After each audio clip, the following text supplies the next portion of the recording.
Okay, I'm going to do another napping on a flake video. This time without the glove on my left hand so that you can see the finger placement and maybe some other things that the glove covers up. Okay, so I get a lot of questions on what type of stone I'm using.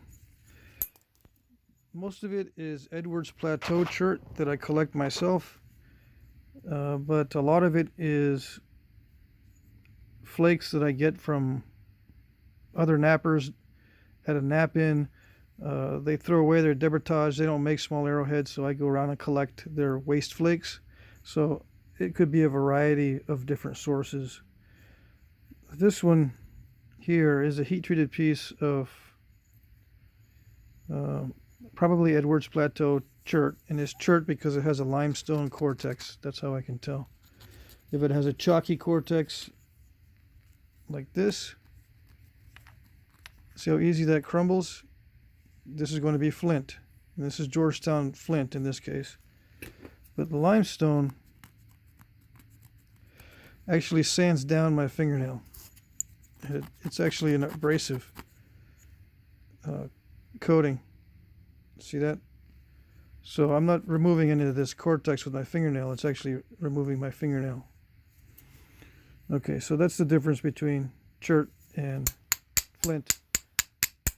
Flint forms in chalk beds and chert forms in limestone beds. Sometimes they could be of equal quality as far as napping goes, but flint is usually better for napping. Usually, I say 90%, maybe 80% of the time that flint is going to be better, especially in a raw state. Many times chert in the raw state is very poor quality as far as napping goes. When you take flakes off of chert, the edges are still going to be very, very sharp, so you can use edges on flakes for cutting and so forth, and that's what they call utilized flakes. So chert is very good in that respect. It can be used as tools simply by knocking off flakes from a nodule. But if you want to nap chert, it's best to become proficient at heat treating. Many cherts become very good after heat treating and surpass flint in nappability in many cases.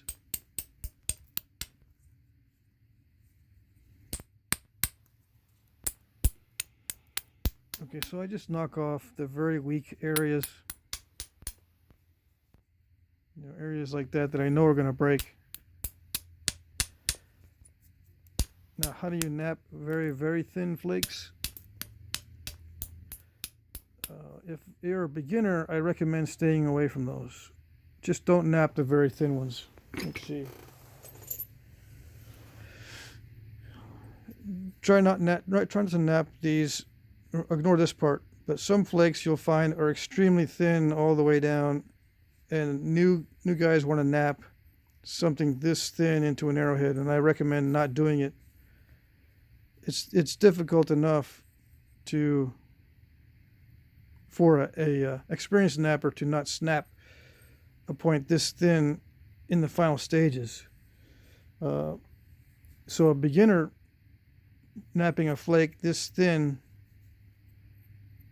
is going to have a very difficult time because you're already working on a piece that's is at expert level thinness, and not just expert level in obtaining the thinness, but also maintaining the thinness without breaking it. That's half the battle of being good at thin points, is not breaking them. And you're not going to be very good in the beginning. Like this, a lot of new guys are going to want to nap something like this into an arrowhead. And I recommend staying away from something that thin and go with something a little thicker. And just use these as cutting implements just as is. If you want to actually use the stuff you're making, the flakes that you're making, and if you want to participate in experimental archaeology, just use those very thin flakes for utilized flakes, or use them as utilized flakes, and don't try to knap them down.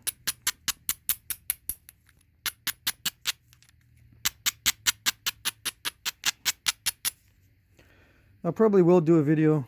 I mean, I'm going to have to probably to do a video on knapping a flake that thin. I might actually save this one for the next video, and I may not be able to get all the cortex off of it. We'll see. How do I knap something that thin? It's just a matter of working around the edges, basically, and then if there's any thick spots or lumps in the middle, trying to shoot flakes in, a few of them. But it doesn't need any more thinning. It just needs edge work. Okay. So I'm going to do another one of these flake videos just because I keep getting questions on how to work the edges.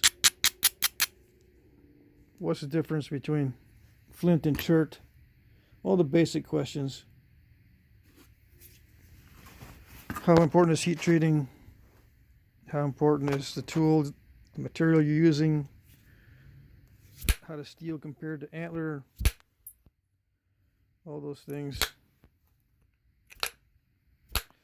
The best thing about steel is I hardly ever have to deal with sharpening or reforming the tips. They're extremely durable. Steel is durable. With antler, I have to resharpen and redo the tips with every point in every knapping session. I have to do at least some maintenance on the antler tips or any natural material. I'm trying to think of another question I just got recently. I think I'll be able to answer some of the pressure flaking questions once I get into the pressure flaking on this one.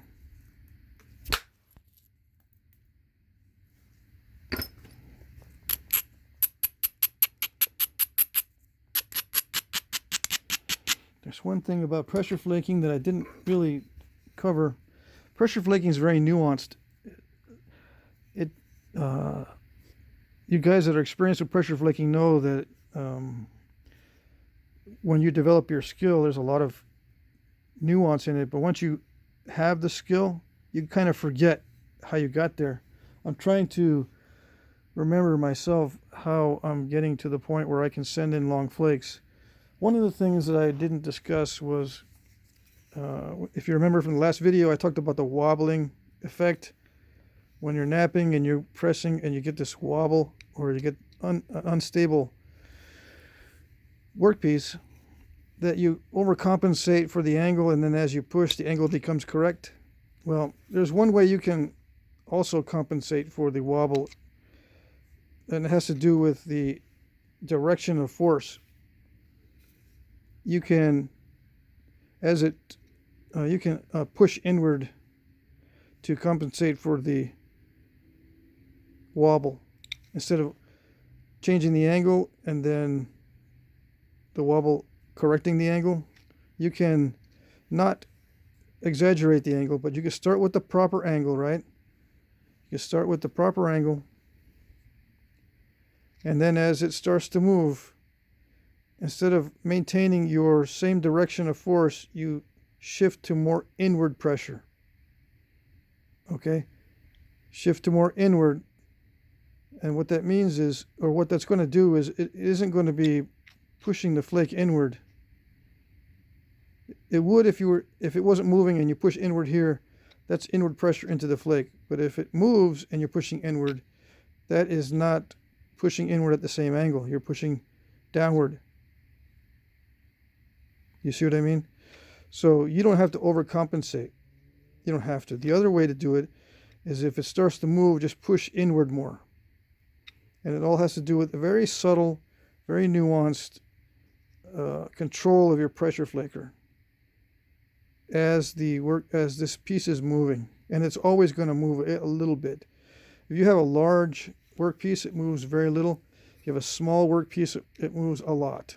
So as it moves, you can either overcompensate or you can push inward more to get that same vector of force. And a vector is just a magnitude of force and the direction combined, right? And that's what a striking vector is: the amount of force and the angle at which it is attacking your edge. Make sure you have a good platform in all cases. And the other way to compensate for the wobble is just to push inward as it moves downward like that. Okay.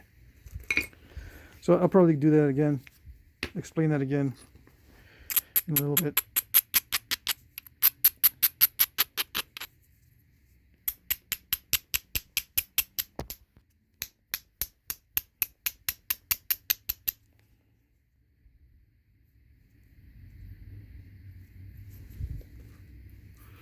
And on this piece here, what I'm going to do is I'm going to intentionally make it look like I messed up on it and only do half of a point and pretend that I ruined the other side. And the reason for that is I'm going to be discussing something that I'm calling one-eared knives. Now, yesterday I was doing some practicing on knapping on different raw materials. These are all pieces of raw chert.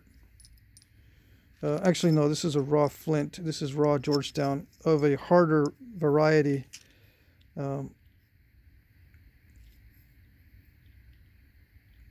It's actually not found near Georgetown, but further west. And it is a variety of Edwards Plateau chert. These others, I don't know what they are. I know this is a West Texas, far West Texas type of chert. It's very inconsistent. It has some chalky areas, very tough. And this one here, I'm not sure. Central Texas, perhaps. Kind of a root beerish looking chert with a lot of concrete in it and very, very coarse grained, right? It'd be much better if I heat treated it, but if it's not heat treated, it's very, very tough and it has a nice edge. So knives, I prefer using raw stone for knives and heat treated stone for projectile points. Because knives made from raw stone are more durable, obviously. But of course you can make projectile points from raw stone too. That's just what I prefer. And it's not that I use them a lot. They feel a lot sharper, and if I carry one around, I find it more useful. Okay, and so what I'm going to do is I'm calling these one-eared knives because I did make mistakes on these, and I blew off barbs on each one of these, and just took the edge back so that I could make knives out of them. Okay, and I'll show that more again at the end of the video. But that's what I'm going to do with this. I'm going to make it look like I messed up and do only one barb on this one. So it will be a one-eared knife.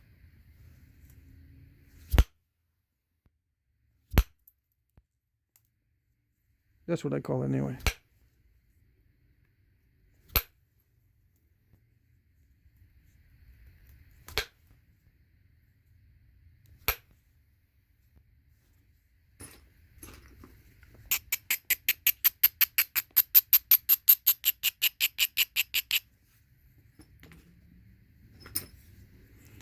I was reviewing my video today, the last one, my latest video, and I've got the closed captions turned on so I can see how it's translating or interpreting what I'm saying. And it's usually pretty good. I get requests for actually typing out everything that I say so that it can be translated accurately into other languages, but I don't have time to do that. But I was checking to see how well the automatic translator works. It works pretty good. The only thing that was funny it kind of made me laugh was that when I'm talking, it'll show the caption, right? But when I do this, when I go, it'll have parentheses music when I'm abrading or doing that sound. It won't have a caption. It just have a little in parentheses music. So I thought that was pretty funny. To us nappers, it is a kind of music, so it is appropriate.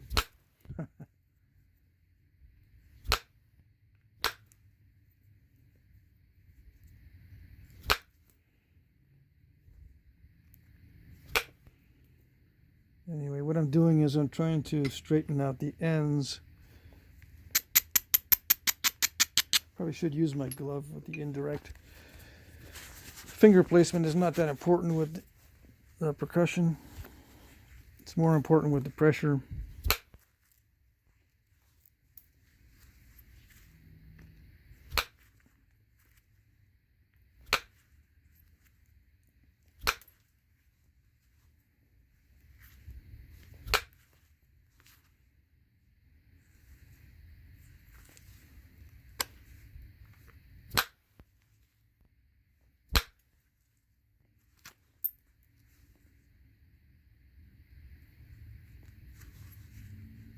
A little bit dicey there. I flaked into a dip. I wasn't paying attention. I probably should have taken flakes from the other side. So I may end up with a point with a dip in the middle.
All right, so I'm going to put the barb on this side once I get this thinned down some more.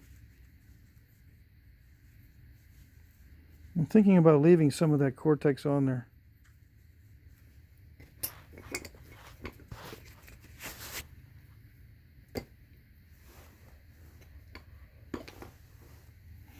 And it's cortex with a C, C-O-R-T-E-X, not Gore-Tex like the fabric. I have seen that mistake made with people misinterpreting. Okay, so yeah, cortex. This is cortex, C-O-R-T-E-X.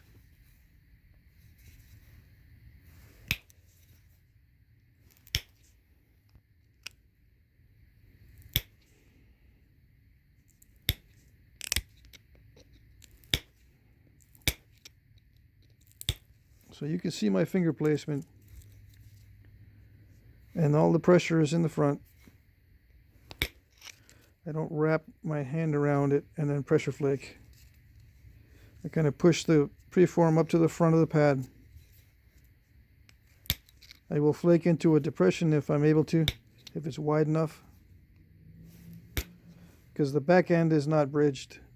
It's just the front end that has the void, so that I can flake without resistance.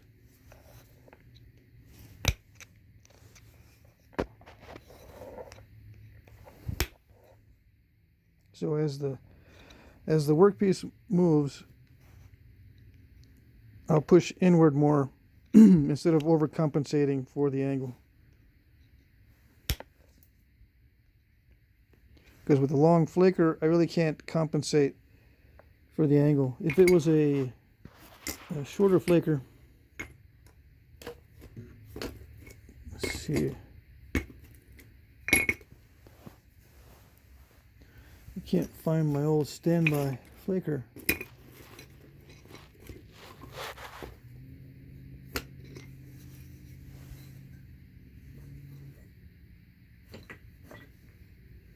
Anyway, I don't know what happened to it. Like, see, this is a very short one.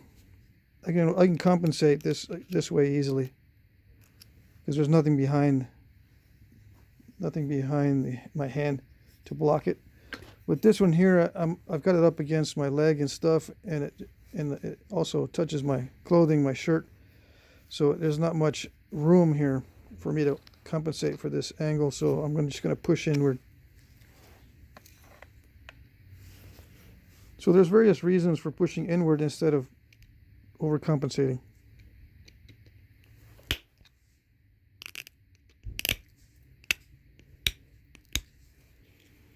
And if you guys who are just tuning in don't know the difference between aggressive pressure and passive pressure, aggressive is just taking a flake without waiting.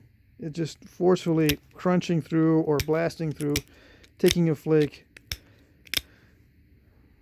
with force that you know will remove the flake. It's not surprising. You just crush right through or smash through or press through.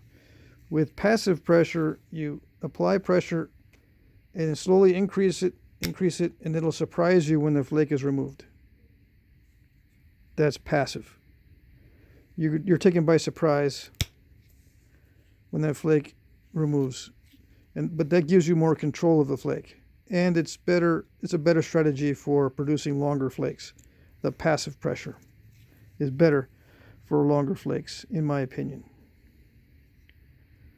Okay.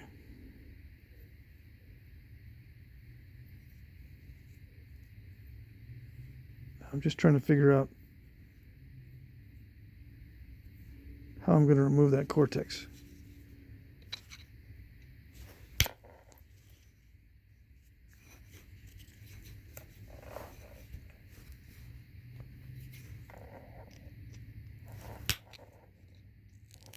So I'm thinning at the same time I'm shaping this edge and turning the edge, because I'm going to be striking on this with indirect percussion to remove that cortex.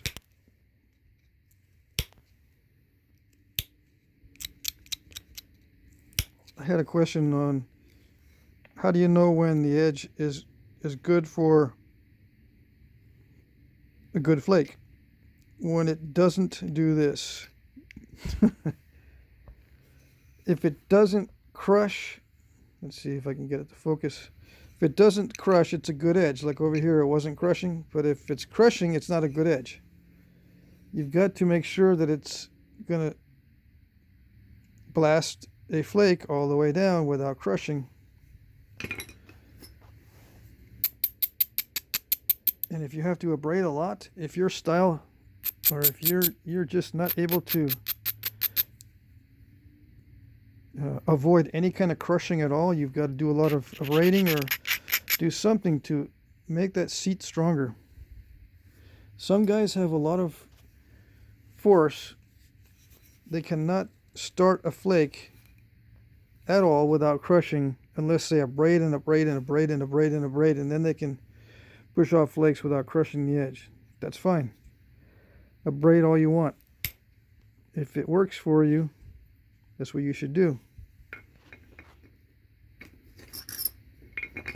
If for some reason it's either the material or your technique or your strength not allowing you to push off a flake, all you're getting is crushing, then abrade or do something to the edge, like put a bevel on it or something to strengthen it so that you can seat that flaker and not have it crush before the flake comes off. Like that flake came off too fast. I just stepped right up against the other step. There, see, that one had a lot of platform. I don't know how else to say it. Very strong platform. And I was able to go right under that step with the bulb of percussion, or the bulb of pressure in this case. See how big that platform is? It is large enough for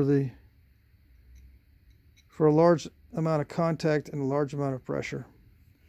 But it was probably too much. It was probably overkill for what I was doing, because I ended up biting out a lot from that edge. Oh well.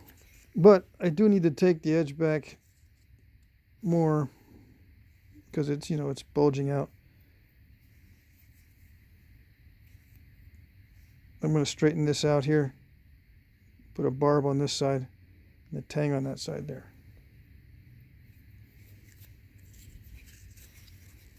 If all goes well.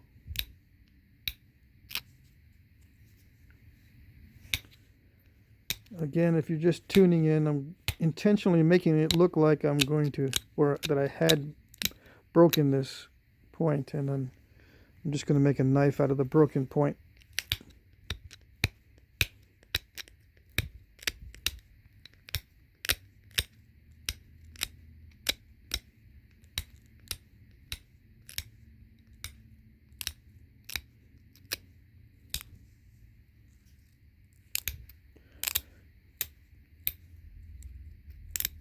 I know that some guys will skip the introduction to many of my videos and start watching in the middle. I tend to be long-winded in the beginning, so they want to skip all that. So, just in case you're tuning in late, I'm pretending that I messed this up. Okay.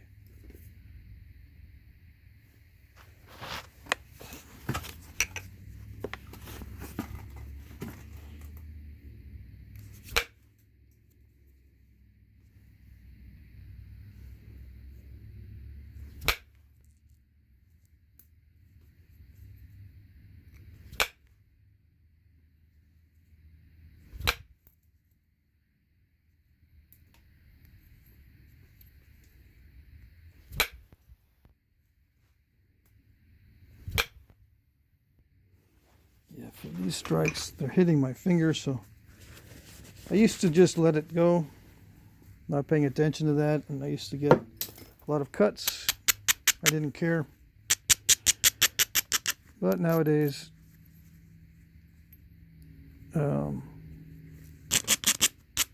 I've got more experience, so the glove is less of an obstacle for me. I can compensate. I can know how to move the glove out of the way. It's most of the time successful. A lot of times it's not, and I end up with holes in my gloves. But oh well. Better than holes in my fingers, I guess.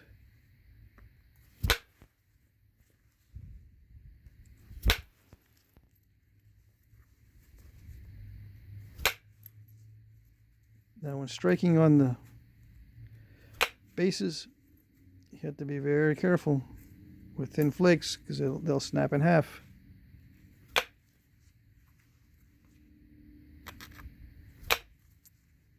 I don't recommend long flakes unless you have lots of experience and know that you are supporting your workpiece well.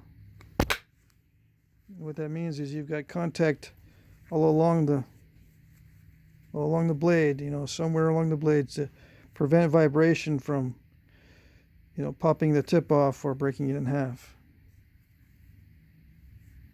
And it's either vibration or shock or something, but it's called bending stress or folding the point. There are various ways to describe what happens when you're snapping it in half by using percussion on an end.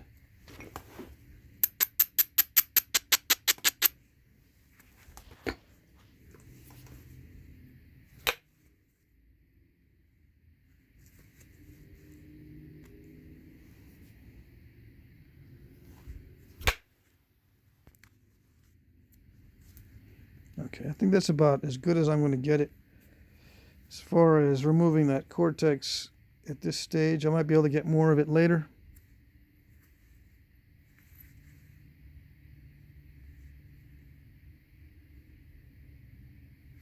Yeah. Just a little more thinning.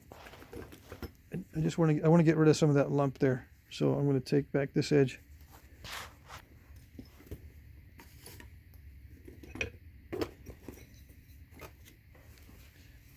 Let's see. I lost the combination of my other pad and my other flaker. I gotta find those.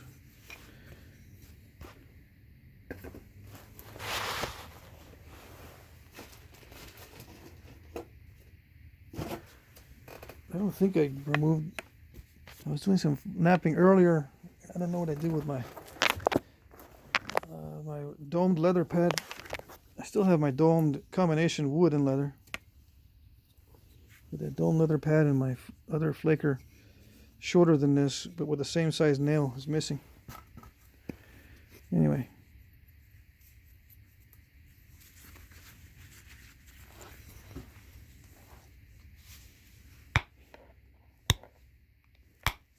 Sometimes I get a phone call and I get up really without thinking, and I'll put my tools somewhere in the shop before I leave the shop.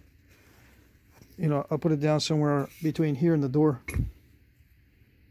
And I won't find the stuff until weeks later.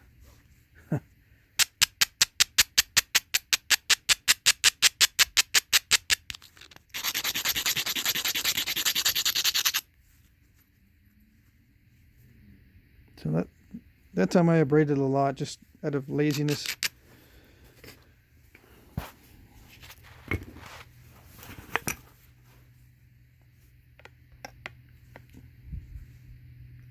I didn't want to think about it.